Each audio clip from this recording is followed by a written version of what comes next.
ಎಲ್ಲ ಒಂದು ಪ್ರತಿಭಟನೆಗಳು ಶುರುವಾಗಿದ್ದಾವೆ. ಅದು ಪ್ರತಿಭಟನೆ ಯಾಕೆ ಅಂತಂದ್ರೆ ಬಿಜೆಪಿ ಸರ್ಕಾರದವರು ಕಾಂಗ್ರೆಸ್ ಸರ್ಕಾರ ಇದಕ್ಕೆ ವಿರೋಧ ಇದೆ ಅಂತಂದೇಳಿ ಅವರು ನಮ್ಮ ಕಾಂಗ್ರೆಸ್ ಪಕ್ಷಕ್ಕೆ ಒಂದು ಗೂಬೆ ಕೂರಿಸ್ತಾ ಇದ್ದಾರೆ. ಆದ್ರೆ ಇದು ಬಿಜೆಪಿ ಸರ್ಕಾರಕ್ಕೆ ಇದು ಒಂದು ತರವಲ್ಲ ಅಂತಂದೇಳಿ ನಾನು ಹೇಳಕ್ ಇಷ್ಟಪಡ್ತೀನಿ. ಯಾಕೆ ಅಂತಂದ್ರೆ ತಮಗೆ ಗೊತ್ತಿರೋ ಹಾಗೆ ಇದು ಮೀಸಲಾತಿ ಅನ್ನೋದು ಈಗಿನದಲ್ಲ. ಇದು ನಮ್ಮ ರಾಜೀವ್ ಗಾಂಧಿ ಅವರ ಒಂದು ಕನಸಾಗಿತ್ತು. ಅಂದ್ರೆ ಗ್ರಾಮ ಪಂಚಾಯತಿಯಿಂದ ಹಿಡಿದು ಪಾರ್ಲಿಮೆಂಟ್ ವರೆಗೂ ಕೂಡ 33% ಮಹಿಳೆಯರು ಅಲ್ಲಿ ಜಾರಿಗೆ ಆಗ್ಬೇಕು ಅಂತಂದ್ರೆ ಅವ್ರ ಕನಸಿತ್ತು. ಆ ಕನಸಿನ ಹಾಗೇನೆ ಅವ್ರು ಏನ್ ಮಾಡಿದ್ರು, ಗ್ರಾಮ ಪಂಚಾಯತಿ ಮತ್ತು ಜಿಲ್ಲಾ ಪಂಚಾಯತಿ, ತಾಲೂಕ್ ಪಂಚಾಯತಿ, ಸ್ಥಳೀಯ ಸಂಸ್ಥೆಗಳಿಗೆ 33% ಮಹಿಳಾ ಮೀಸಲಾತಿಯನ್ನು ತಂದು ಮಹಿಳೆಯರು ಒಂದು ರಾಜಕೀಯವಾಗಿ ಗುರ್ಸ್ಕೊಳ್ಳಕ್ಕೆ ಅವರು ಸಹಕಾರಿ ಮಾಡಿಕೊಟ್ರು. ಆಗ ನಮ್ಮ ರಾಜೀವ್ ಗಾಂಧಿ ಪ್ರಧಾನಮಂತ್ರಿ ಆದಾಗ.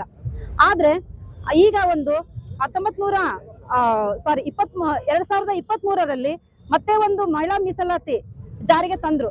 ಆಗ ನಮ್ಮ ಎಲ್ಲಾ ಸರ್ಕಾರದ ಎಲ್ಲಾ ಒಂದು ಬೆಂಬಲ ತಗೊಂಡು ಮೀಸಲಾತಿನ ಜಾರಿಗೆ ತಂದ್ರು. ಆದ್ರೆ ಅವಾಗ ಒಂದು ಸಂವಿಧಾನದ ಒಂದು ವಿಚಾರವಾಗಿ ಅದು ಆಗ ಫೇಲ್ ಆಯ್ತು. ಆದ್ರೆ ಆಗಿಂದ ಈವರೆಗೂ ಅಂದ್ರೆ 3 ವರ್ಷವರೆಗೂ ಬಿಜೆಪಿ ಸರ್ಕಾರದವರು ಏನ್ ಮಾಡ್ತಾ ಇದ್ರು ಅನ್ನೋದು ನಮಗೊಂದು ಪ್ರಶ್ನೆ ಆಗಿದೆ.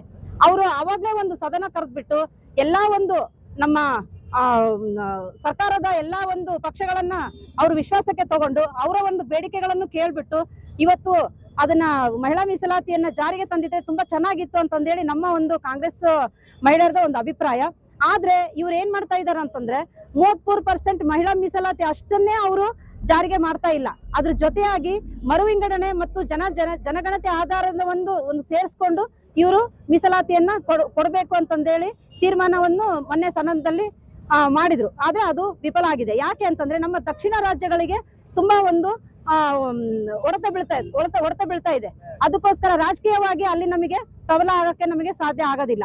ಅದಕ್ಕಾಗಿನೇ ಈಗ ನಮ್ದು ಒಂದೇ ಕೂಗು ಏನಂತಂದ್ರೆ 33% ಮಹಿಳೆಯನ್ನ ಈಗ ಅದೊಂದೇ ಸಪರೇಟ್ ಆಗಿ ಸದನದಲ್ಲಿ ತಗೊಂಡು ಈ ತಕ್ಷಣವೇ ಅವರು ಜಾರಿಗೆ ಮಾಡಬೇಕು ಅಂತಂದೇಳಿ ನಾನು ನಮ್ಮ ಕಾಂಗ್ರೆಸ್ ಪಕ್ಷದ ಮಹಿಳಾ ಒಂದು ಪರವಾಗಿ ನಾನು ಅವರಿಗೆ ಒಂದು ಮನವಿಯನ್ನ ಮಾಡ್ಕೊಳ್ತಾ ಇದ್ದೀವಿ. ಮತ್ತು ಅವ್ರೇನಾದ್ರೂ ಇದೇ ರೀತಿ ಮುಂದುವರಿಸಿದ್ರೆ ಅಂದ್ರೆ ಮರು ವಿಂಗಡಣೆ ಮಾಡ್ತಾ ಜನಗಣತಿಯನ್ನು ಮಾಡ್ತಾ ಇದ್ರೆ ಅದಕ್ಕೆ ನಾವೆಲ್ಲರೂ ಖಂಡಿಸ್ತೀವಿ ಅಂತಂದೇಳಿ ನಾನು ಇವತ್ತು ಹೇಳಕ್ ಇಷ್ಟಪಡ್ತಾ ಇದ್ದೀನಿ.